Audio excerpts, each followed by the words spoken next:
All right, I think we can go ahead and get started. Welcome, everyone. Thanks for joining this webinar today. My name is Laura Dempsey, and I am a research biologist with the National Renewable Energy Laboratory, and I will be introducing today's webinar. This webinar is hosted by the Enabling Coexistence Options for Wind, Energy, and Wildlife, or EcoWind program at NREL. This program supports efforts to protect vulnerable wildlife species while ensuring sustainable deployment of wind energy. EcoWind has three main focus areas. First, to engage with the community and stakeholders on issues like defining research priorities. We also lead and collaborate on original research. You can see some examples of that research in the photos to the right. We have a custom-built pneumatic launcher that we've used to validate strike detection systems, and we have some different monitoring systems set up at the base of turbines at NREL's Flatirons campus. We also aggregate and disseminate information on the global state of the science through a variety of mediums, including webinars like this one, research briefs, workshops, and publications. Most of our outreach products are hosted on Keithis. The link is on the screen there, but several of our past webinars and trainings have been co-hosted with the Renewable Energy Wildlife Institute, and those can be found on their website. NREL has a host of capabilities, including a diverse array of staff and R&D infrastructure, and I encourage you to follow the link at the bottom of the page to learn more about the program or ways you can collaborate with us. So today's webinar is the second installation of a multi-part series titled Perspectives on Wind Wildlife Constraints to Buildout. And really the concept behind this series is the idea that innovation and creative solutions often come from outside your own industry. So over this three-part series, experts from fields related to but outside of the wind wildlife domain will address three major constraints to wind energy build-out. Today's webinar is focused on operations. We had the initial installation on siting back in July, and the last and third on different technology is scheduled for early October, so stay tuned for that announcement. So we have three speakers today. Mischa is a research engineer at NREL's National Wind Technology Center. His work focuses on the control of wind turbines and wind farms to improve power capture, mitigate structural loads, and achieve other objectives. He is also a lead developer of various open source wind controls related software, including the Flores Wind Farm Flow Model. Scott Dana is a senior researcher at NREL with a focus on at-scale field validation at NREL's Flatirons campus and industry sites. He supports and leads projects across renewable energy technologies, including wind turbines, concentrated solar power systems, PV tracker systems, and marine hydrokinetic technologies. He provides expertise in analysis in mechanical loads, fatigue, structural dynamics, digital signal processing, design and experiment, data acquisition, and project management. Last but not least, Thushara Silva, PhD, is a research engineer at the Grid Planning and Analysis Center at NREL, and she's been at NREL for about 5 years. Some of her work focuses on hydropower planning, considerations of environmental constraints for power grid requirements. She has collaborated with multidisciplinary researchers across national labs and different institutions since multi-purpose water-related studies require that kind of interdisciplinary expertise. These speakers will present in turn for about 15 minutes each, and then we'll use any remaining time for questions. So I invite you to type your questions into the chat.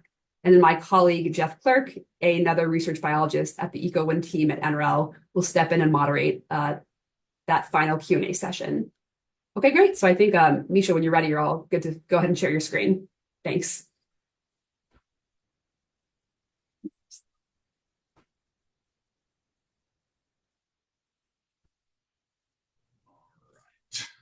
Let's see. Can you guys hear me and see the screen?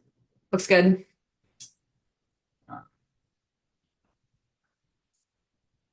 Okay. Yeah, thanks everyone for being here and listening to these talks. I'm Mischa. I work at the National Wind Technology Center in wind turbine and wind farm controls. And today I'm going to kind of spend the first half of my talk talking about wind farm controls generally, and then talk about some efforts that we've been taking to sort of take initial steps towards controlling wind farms for to mitigate that collisions. So when I talk about controls, the way that kind of controls engineers usually think about systems is to say that we have some system that we'd like to control. We have inputs that impact that system, disturbances usually that cause kind of variation in the behavior of the system. and then we'd like to control certain outputs of interest. So for wind turbines, usually that's the power output of the wind turbine. Perhaps we want to make sure that structural loading limits are not exceeded.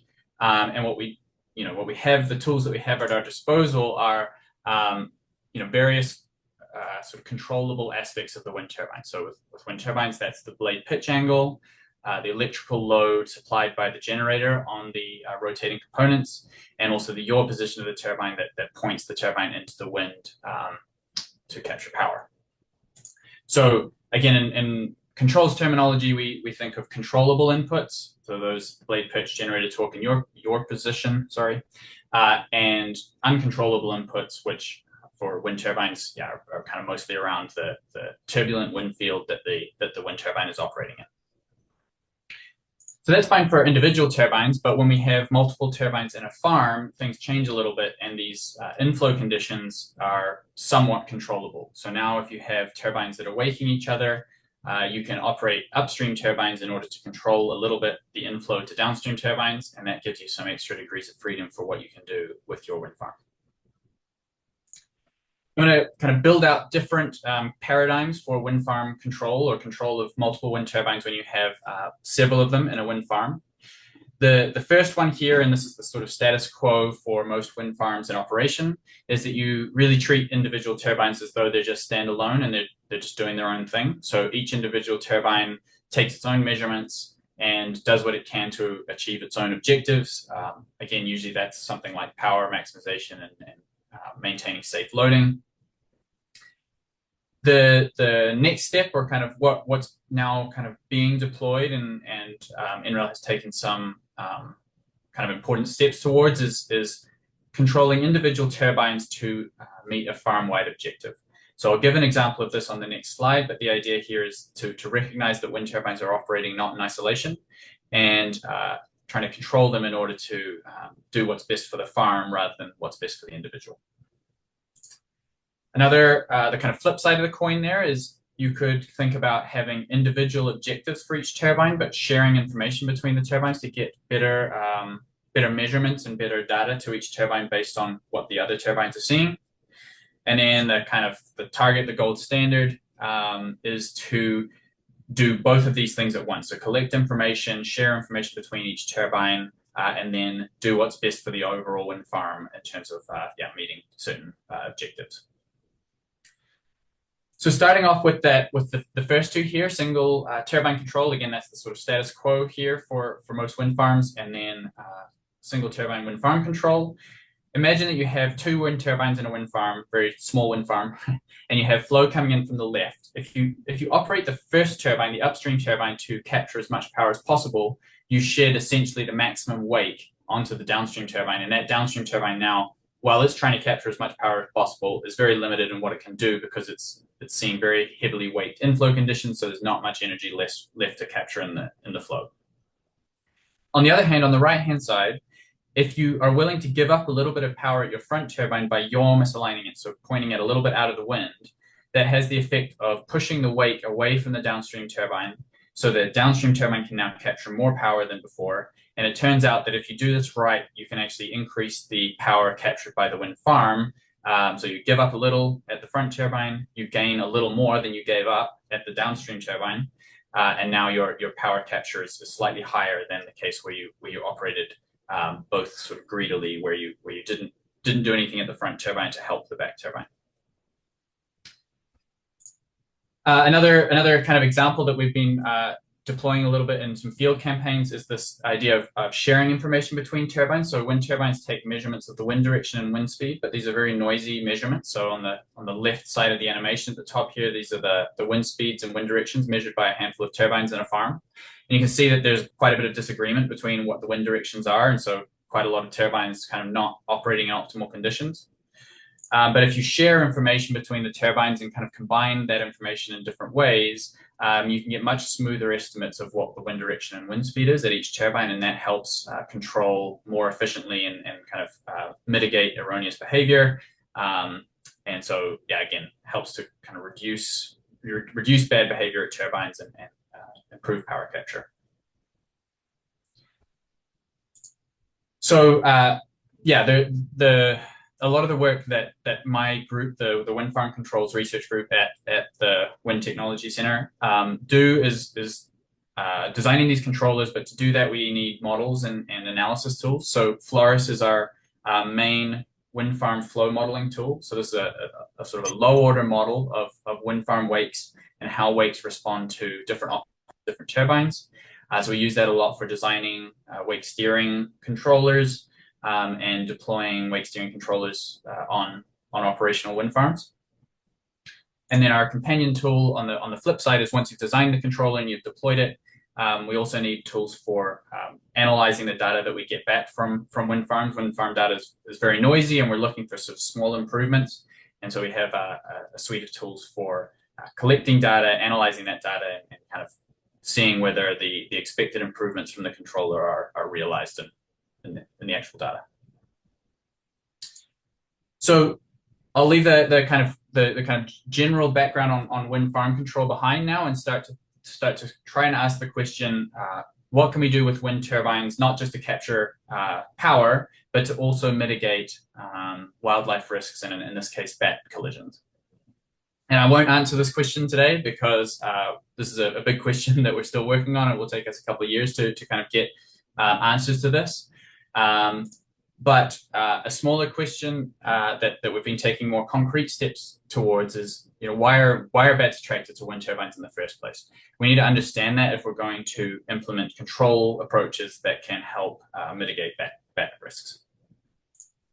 So there's been work done in the sort of wind bat biology field in the past on developing different attraction hypotheses for why bats are found near wind turbines, whether they're really actively being attracted to wind turbines, and developing some different alternative hypotheses on why bats are colliding with wind turbines. But the reality is that we still don't have a final answer on why bats are colliding with wind turbines. So the effort that I've been putting in with some colleagues here at NREL is to develop a model for testing different bat attraction hypotheses. So testing different kind of targets for attraction and different motion patterns of bats in simulation, and then comparing those to actual recorded bat data to see if we can kind of pinpoint what it is really that is attracting bats to wind turbines.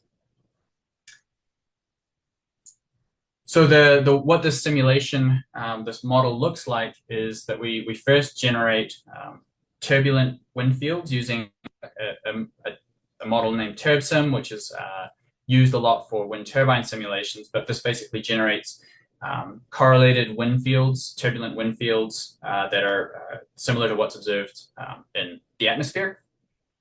We can then overlay simplified wakes from Floris. This is the tool I mentioned earlier for wind farm flow modeling to show kind of a deficit in the wind field. So this is the bottom plot now, a deficit in the wind field caused by the wakes of turbines. And it's that kind of darker region on the left of this image is the sort of strongest wake component. And then we use a sort of simple aerodynamic model of a bat and to drop it into this turbulent flow and see what path it takes through the flow as it's transported downstream by the turbulent wind field. And when we do that, we can kind of clearly see some of the characteristics of the wake. So if we right-hand side now, the plot on the top is the x direction, which is the main wind flow direction. And when we have free flow without a turbine in the flow, the bat moves downstream roughly linearly with the flow. But when we add the wake, you can see that the bat slows down as it enters that wake region. That's the dotted line, and so around second 17, let's say here, the bat enters the wake region and starts to slow down. The Z and Y dimensions are essentially just the bat being buffeted around by these turbulent fields that push the bat side to side. So that's fine if the bat is just acting passively. It's just moving through the wind farm with the wind field and is not actively attracted to the wind turbines. But we also need to start thinking about what this model might look like if the bat is actually intentionally trying to get to the turbines or some other target in the wind field. So here now I'm showing the red line is as before. That's just the bat moving in the free flow, and these different blue lines are the model of the bat as it's attracted to a target, which is at an XYZ position of 100, 0, 100. So it's a fixed point in space, this target, and we can kind of adjust how strongly the bat is attracted to that target, and we get these different trajectories for the bat, these different blue curves, where it moves mostly passively in some cases if the attraction is weak, but fairly aggressively towards the target if the attraction is strong. And again, that's nice if we have a fixed target in space that we think the bat might be moving to, but it gets even a little more interesting if we say, well, what if the bat is attracted to moving targets? So a couple of moving targets the bat might be attracted to are other bats. We haven't yet coded up that model, but that's in our kind of plan for future work. Or say the rotating blades of a wind turbine, which is another sort of region that the bats may or may not be attracted to. So here now I'm showing another simulation where the bat starts at this black point in the upper left. The red line again is if it's just transported downstream at the free stream with turbulence in the free stream. And the blue line is if the bat is attracted to each of the 3 blade tips as they rotate. So here the bat has multiple attraction targets, the 3 blade tips, and those are rotating around in this shaded disc area where the turbine is. So you can see it kind of starts moving downstream, mostly just transported by the free stream, and then as it approaches the rotor, it starts to get into this sort of somewhat chaotic looking behavior as it tries to chase the tips of the blades around. And when we compare that to data that's being collected on bat movements, this is sort of starting to look like we're on the right track. So we see these this paper from Schumacher collected data from bats moving in and around wind turbines, and these sort of chaotic paths that have the bats kind of moving in and out of the rotor. And this is the hope is that soon our model will be able to predict similar sorts of paths to what is recorded here in the Schumacher paper.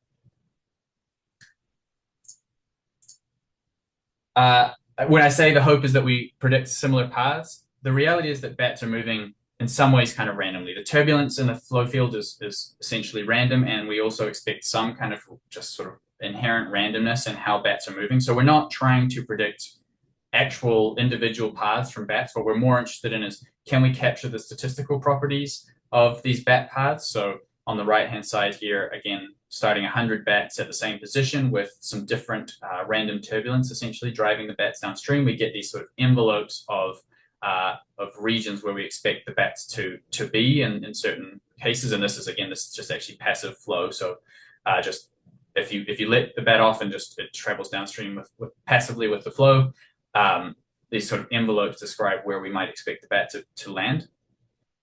And also, we can start to think about looking into the spectral properties, so the frequency content that is exhibited by the bats as they move downstream.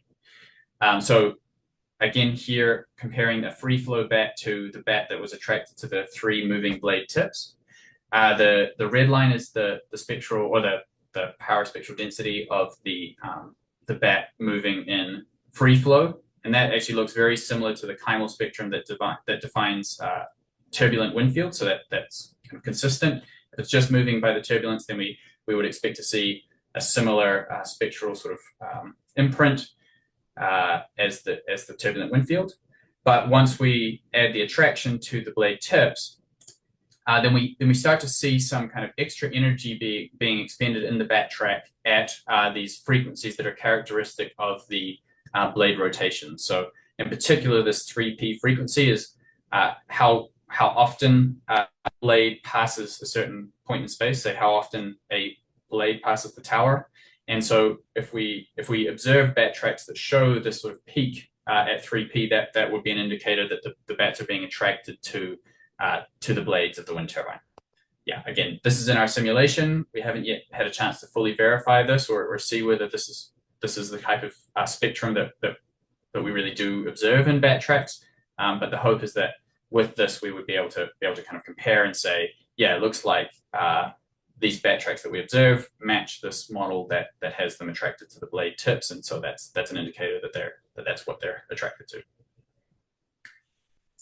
So, like I said, we haven't yet had a chance to fully verify this. We have got some data from taken last year at the Flatirons campus with these infrared cameras in stereo showing we're capturing bats flying near wind turbines. And another member of the team, Sora, has been working on using some machine learning techniques to back out the bat position from these stereo images and reconstruct 3D bat tracks. So on the right-hand side here now, this is a reconstruction of the flight path of that bat as we look straight up the turbine tower towards the rotor from below. But yeah, we're still processing that data and quality controlling it. So we're hoping soon to be able to, and also collecting some other data, I believe. So yeah, we're hoping to kind of do more to kind of compare this model that we've been building and really use it to sort of see which hypotheses seem to hold water in terms of what the bats are doing. So with that, I'll just end by acknowledging that this is by no means a solo effort on my part. Elliot Kwan is leading this task under the systems engineering or holistic systems engineering project at NREL. Jeff Clerk is on the call and will be able to answer any questions you have about bats. He's our bat behavior guy.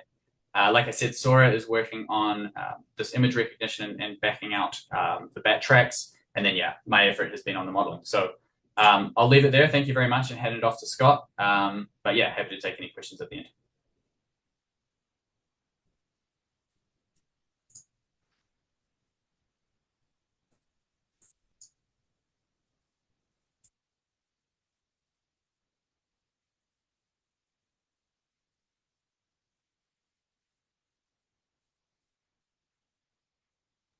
Scott, are you able to share your screen?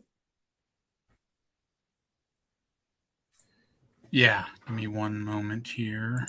No problem. Transition. Let's see.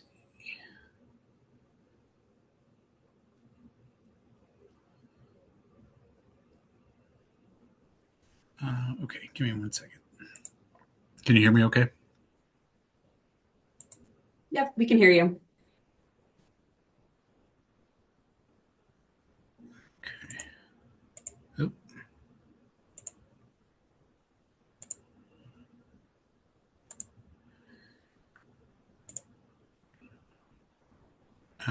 Is it showing up?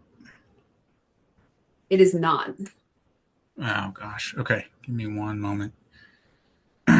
Trying to do the presentation mode.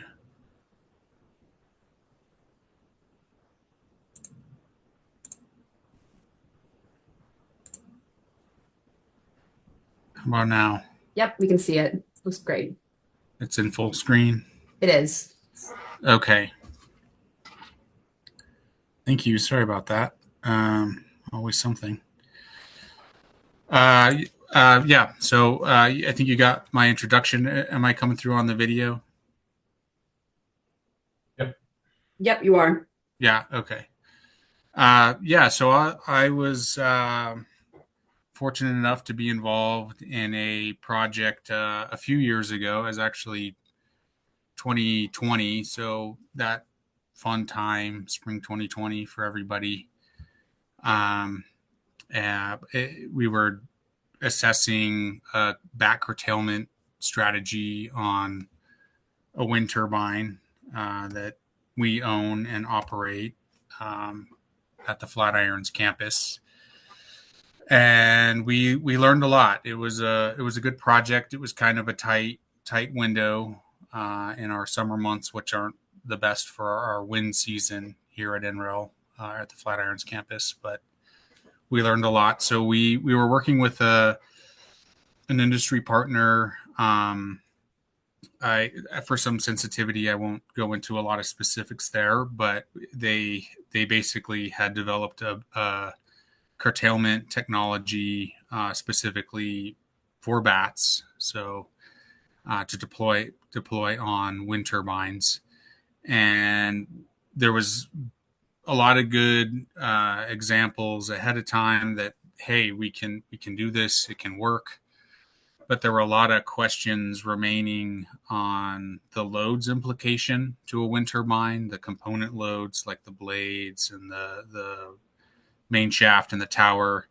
So, what happens if we're kind of constantly curtailing or essentially shutting down a turbine to avoid interference or bat fatalities? So, we leveraging our GE 1.5 turbine. It's a 1.5 megawatt turbine at the campus. We wanted to better understand, well, what happens if we're kind of constantly curtailing a turbine, and that's where one of these, it was a pretty large project, but one of the milestones was, hey, we need to better assess component loads on a turbine and ensure that we can then take this technology into a wind farm, a larger plant, and make sure that we're not at risk of ending the life of these turbines sooner than needed to be. So, as mentioned on the slides, we were using the DOE 1.5 turbine. It's highly instrumented. It's owned by DOE, which is great because we kind of get to do a lot of unique experiments with the turbine. It's instrumented up and down for just about everything you would want to understand with the turbine. Certainly for model validation, and then more unique cases like this where we're assessing, the wind and wildlife impacts. So we had a curtailment system deployed on the turbine. It used a couple of detector mics that were located at the top of the turbine.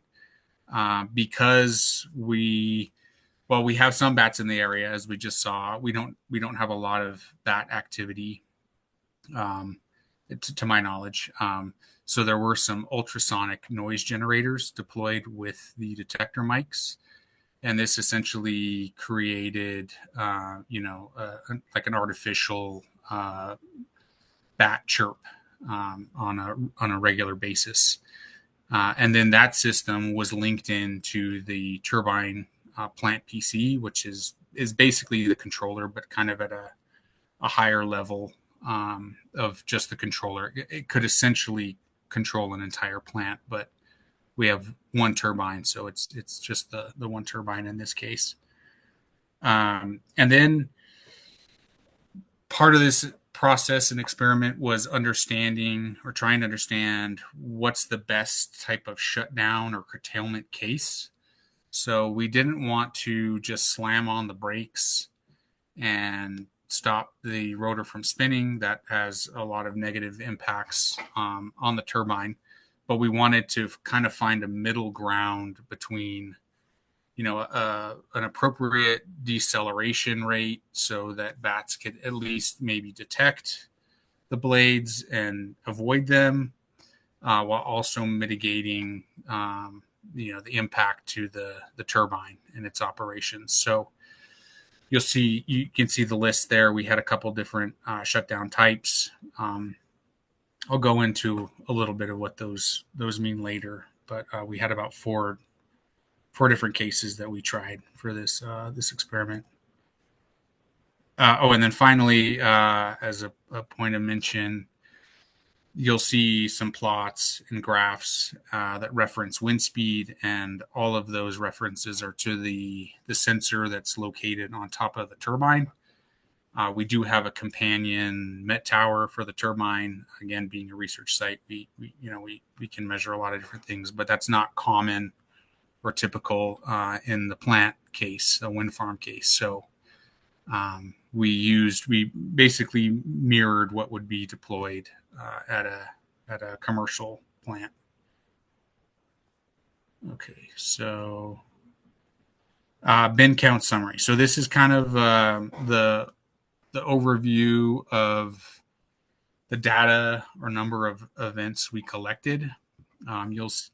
You'll see the table is the number of data sets we had for each different shutdown type or curtailment type, and then the wind speed that we collected those at. And our focus was really, it wasn't so much like at power production, and I'm not an expert on bats, but my understanding was that at the higher wind speeds, they're not really going to be, out flying around hunting for food. So the idea was to focus at kind of the lower part of the power performance curve, or kind of that run up to full power production. So we focused mostly on wind speeds from about 3 to 10 meters per second. And you can kind of see how many events we captured. There's a few asterisks there in the table. The first one is that the stop command was essentially like a break command. And that, while it didn't necessarily lead to a slower rotor deceleration, it does apply the brakes, which is not a great thing for a wind turbine to do over and over and over again. So that was one we tried a couple times. We had some historical data, but we pretty quickly decided, we'll move on to the the control strategies that for shutdown that are less impactful to the turbine. And then the normal operation, we didn't bother collecting anything there because we have hours and hours, thousands of hours of historical data on the turbine to analyze against. And then on the right, there, the graphical bin counts, that just highlights the kind of two types that resulted in sort of the most favorable shutdown. And I'll get into more specifics later, but they resulted in the best deceleration with kind of the least impact on the turbine. So how we went through the test, it was pretty procedural. All the shutdowns ended up being commanded by a user. While we did reach the conclusion that we can integrate this curtailment system into the turbine, that worked. It worked great. We were able to make that happen. One thing that didn't work so well was the amount of shutdowns we wanted to repeat over and over again. We kind of had a small window for testing, so it was a little bit easier and better for kind of a user commanded process and not relying on an automated process there. So lots of squiggles on the page there, but essentially it's showing kind of what the turbine is doing. The blue, we've got the speed.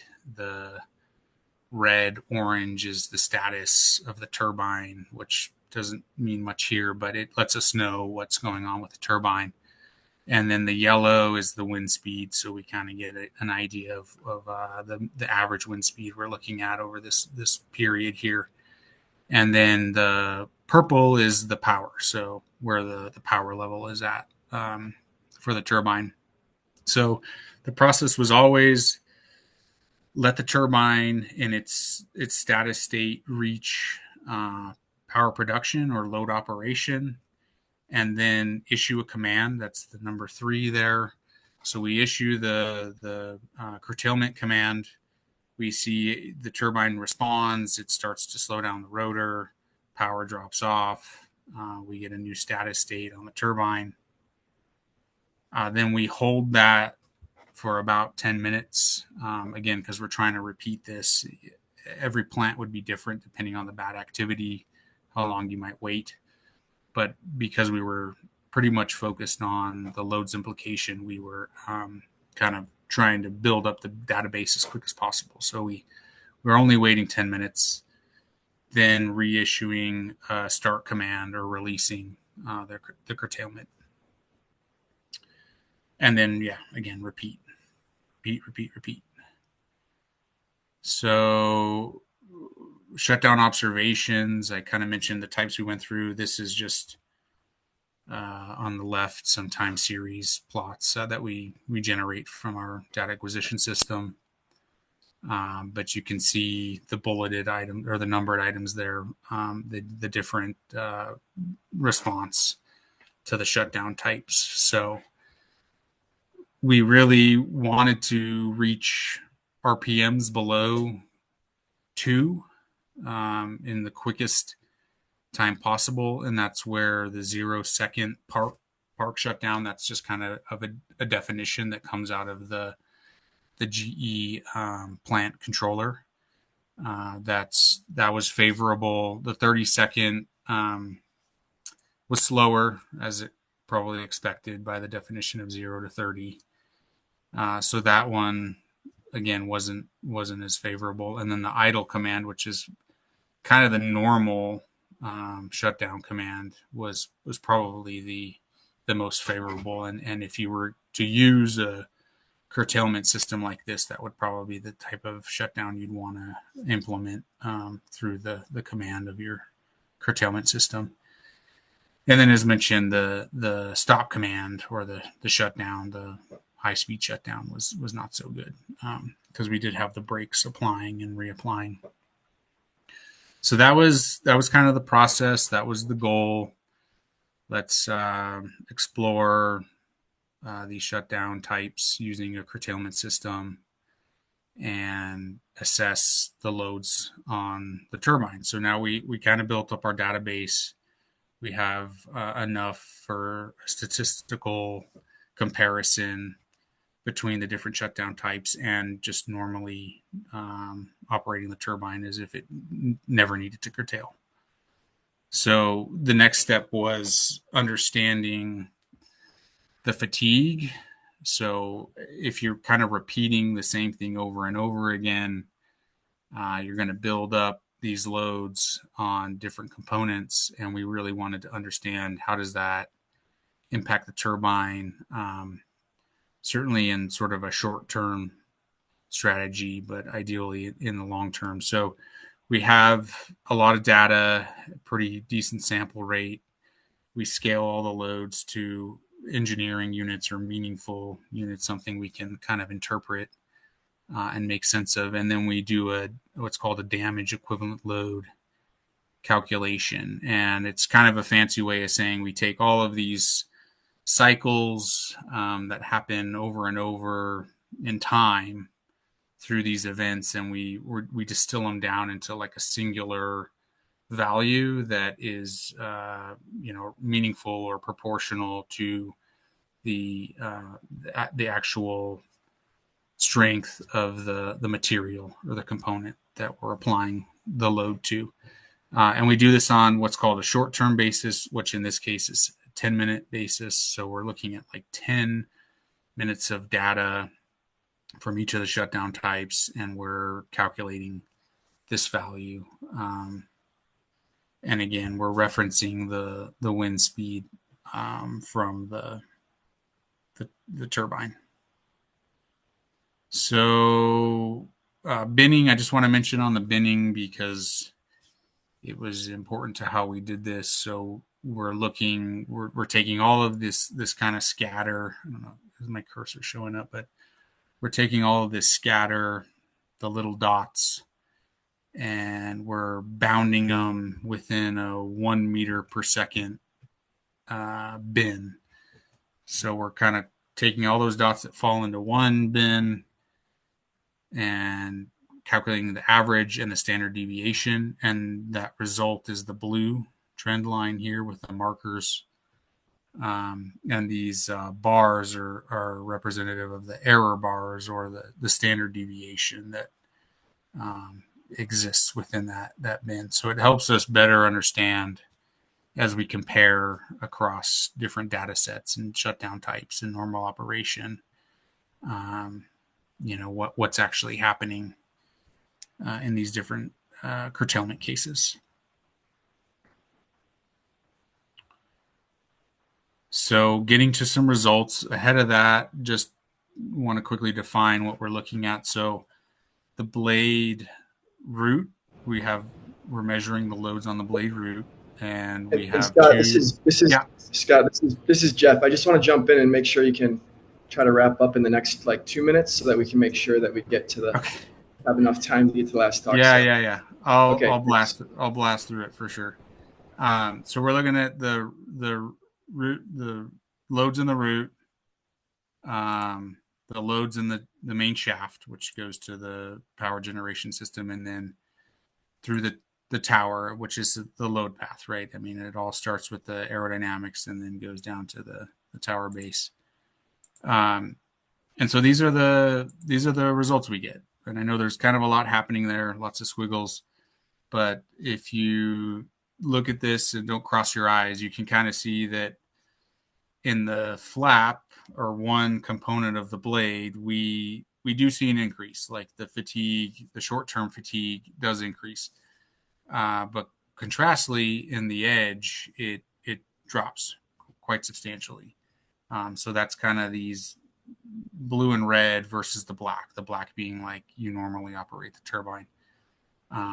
So while we do see kind of a change in the magnitude, it's pretty much the same. And the turbines are designed to a set of standards. It's international standards. So this is kind of in the envelope, and we're not too worried about it. But it is interesting, and trying to understand a little more. It's pretty much essentially a transfer of loads in this, the root section, which is a cylinder, from the flap to the edge, and it's mostly gravity driven. So that is all fine. That is expected, and the turbine is designed for this. When we look at other components like torque, we kind of find we're on similar trends. So there's not a lot of concern, certainly in the short-term fatigue life of a turbine. And then the tower is kind of the tower base is the last component. And again, we're below or consistent with normal operating ranges for short-term fatigue. So all things are pretty positive. While we do see some increase in flap, it's within normal operating range. Again, it's kind of gravity loads driven. As you're twisting, pitching, Mischa kind of mentioned this, we've got control set points. So we're able to pitch the blade. We're just kind of rotating that section that is experiencing the load. So we're not really doing more than what the blade is designed for anyway. Edge reduced, fewer gravity cycles, main shaft general reduction. We're not seeing any harsh implications there, and the tower base is about the same. It's pretty much on parity with normal operation. So overall, it was a really good. It was a really good study, really good experiment. We learned a lot. We really helped out this industry partner, and they were able to deploy this, take it to the next phase, and take it to a plant, which added a lot of value and added a lot of reassurance. And this is something NREL has done a few times now, is we demonstrate something on our site where we can accept the risk and take it to the field and actually prove the technology. So that's my summary. Thanks, Scott.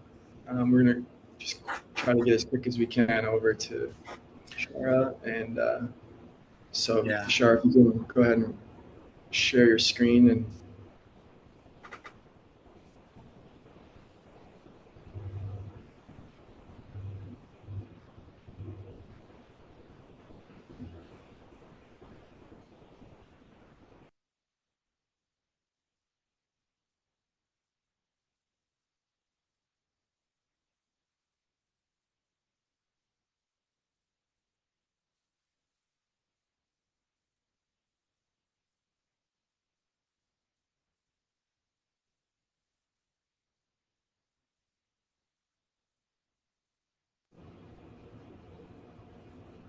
Thushara, we see your screen. We don't hear or see you, in case you're trying to talk.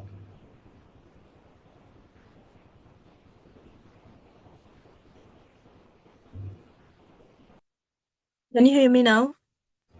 Yep. Okay, Good. cool. Thank you. Okay. Right. Yeah, good afternoon. My name is Thushara. Since okay, I'm like third slide, so it's fine. Yeah, there was an introduction. I'm a grid planning engineer. I actually going to speak about the hydropower modeling, not the wind power.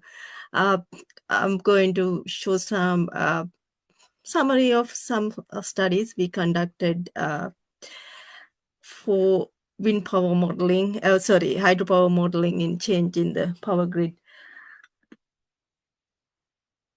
Give me a second.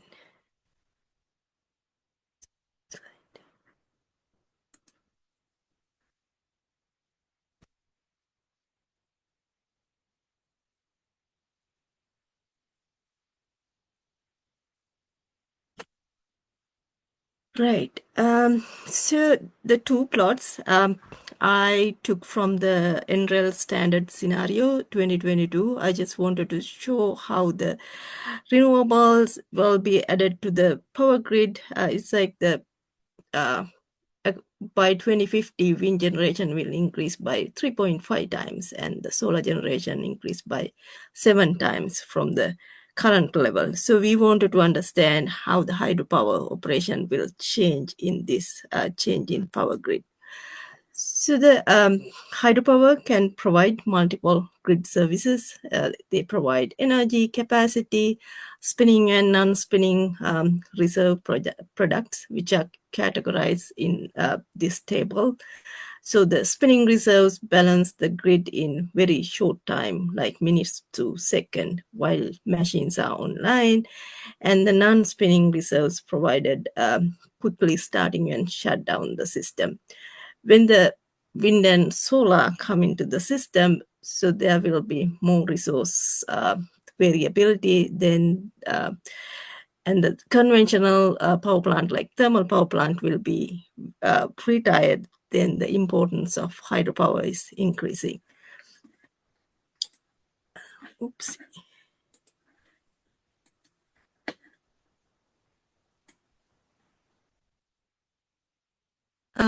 As we all know, dams and reservoirs, water resources are planned for multiple purposes. Hydropower is hardly within the top 3 objectives of water resource planning. So the US and other countries consider maintaining river healthy species in the water release decisions.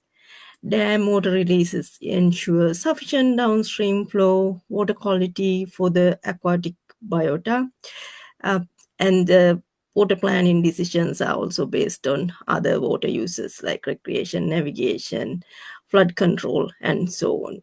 So when the hydropower for the power grid requirements, when we are planning, we need to consider all those constraints.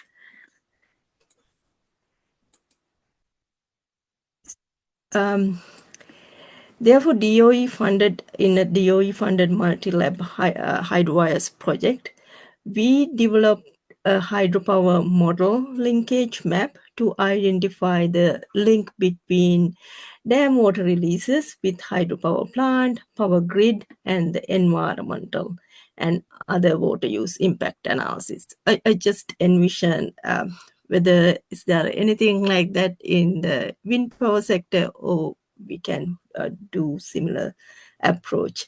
In this linkage map, we connect multiple modeling tools and the data sources to evaluate multiple pieces of the hydropower and dam water release. And we further identify a new tool requirement. If these existing tools are not enough, we are developing new tools to understand the environmental impacts and power grid flexibility from the hydropower. More information of the power grid planning tools, which we can use to weigh in the various trade-offs associated with the hydropower in multiple time and spatial scale. The first one, the capacity expansion planning models, we use to examine hydro-related investment, mainly to improve in existing hydropower projects and the new pump storage and new hydropower plant. The production cost models examine hydropower plant operation in technical and economic scale, and the resource adequacy model are used to examine uncertainty associated with the hydropower plant with other power plants and grid components. Power flow models specifically used to understand like very technical details of the hydropower in finer time resolution such as seconds. NREL and other labs use these modeling capabilities to understand different aspects in hydropower in the grid context. Today I specifically focused on the production cost model, which we look at like hourly, sub-hourly power grid operation in technical and economic aspects. So this is the map of like US hydropower and the power grid transmission. So in these production cost models, we optimize scheduling, dispatching of all power plants, including hydropower, including the constraints, environmental constraints, other water use constraints, in hourly and sub-hourly. In each time interval, the model selects the least cost option generators. I will jump into the next slide. So how we evaluate different way of operating hydropower, that means because of the environmental issues or weather variability or the grid changes. We look into the in local, any unserved energy or drop load in the local, any renewable curtailment differences, carbon emission differences, if we lose hydropower, how the thermal generation will replace that. Transmission congestion, if we lose hydro, to bring other power to those specific locations, and any reserve failures. Higher local marginal prices. Let's move into the case studies that we conducted using production cost model, integrating with multiple other tools to understand hydropower operation in grid with different renewables levels and the water rules and weather variability. This is Colorado Columbia River Basin. In the Columbia River Basin, treaty tribes in the Pacific Northwest hold treaty reserves for fishing rights for the river, which is most productive salmon rivers in the world and critical resource to the tribes in the region. The figure shows the accessible range for Chinook fish habitat after augmented 1,200 miles of the Columbia River flow. I extracted this figure from a study conducted by CritFic and NOAA in 2012. What I understood, it's the same accessible range for salmon and the steelhead, other fish habitats. So what tribal community told us 200 years ago, tribal nation had access to the river basin salmon. During last century or so, dams were built and the accessibility and the fish population change. The tribal community through Columbia River Intertribal Fish Commission came up with some recommendations. They stated regions, energy planners do not take into account fully the environmental constraints. So they came up with the recommended planned fish-friendly way of operating reservoirs.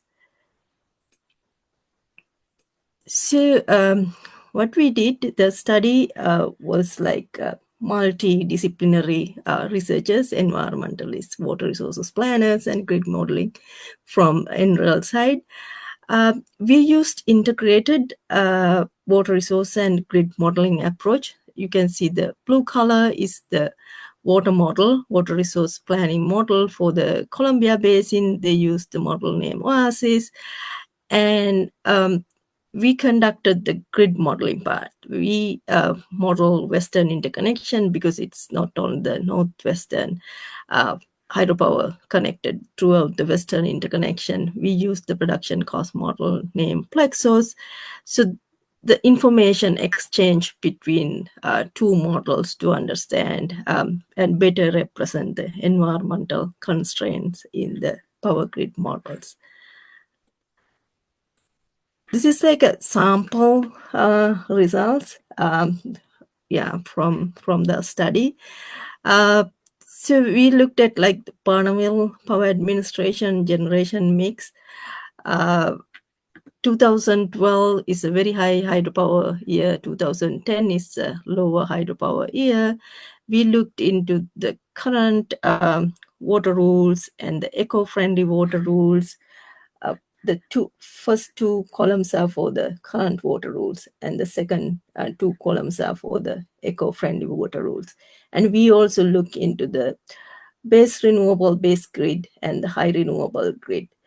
And similar thing in the higher hydropower year and a lower hydropower year. What we have basically seen, that means giving more constraints related to the fish-friendly way of operating hydropower.